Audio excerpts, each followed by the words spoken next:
संसद में अमित शाह के बयान से भीमराव अंबेडकर का मुद्दा आज भी गर्म है।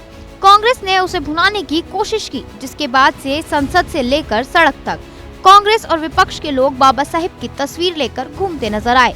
इस बीच शाह की टिप्पणी के विरोध में अयोध्या सांसद ने बड़ा ऐलान कर दिया। और 26 तारीख को मैं स्वयं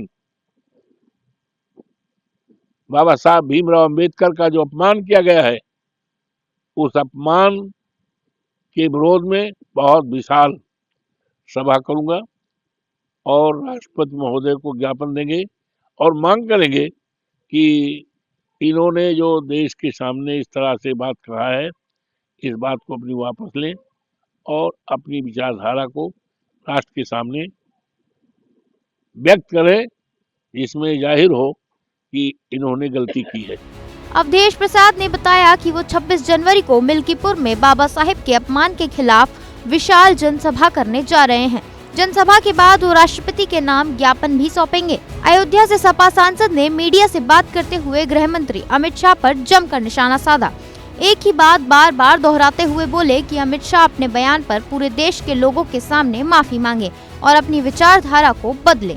आज जरूरत है बाबा साहब भीमराव अंबेडकर का संविधान पर जो चर्चा हो रही है और बाबा साहब का जो अपमान हो रहा है, इस बाबा साहब के अपमान के बारे में देश के जो हमारे गृह मंत्री हैं, देशवासियों के सामने, सम्मानित राष्ट्र के सामने माफी मांगे, अपनी विचारधारा बदलें।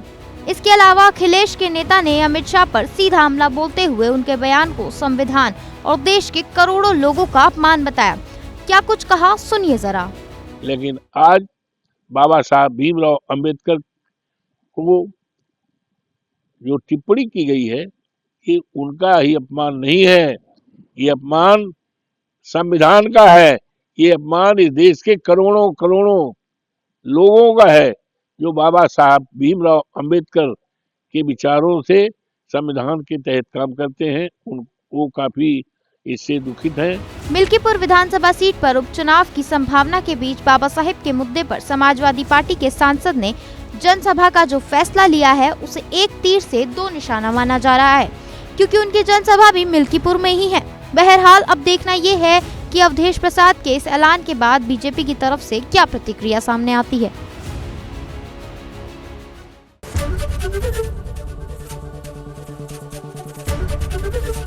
एबीपी गंगा, खबर आपकी, जुबान आपकी।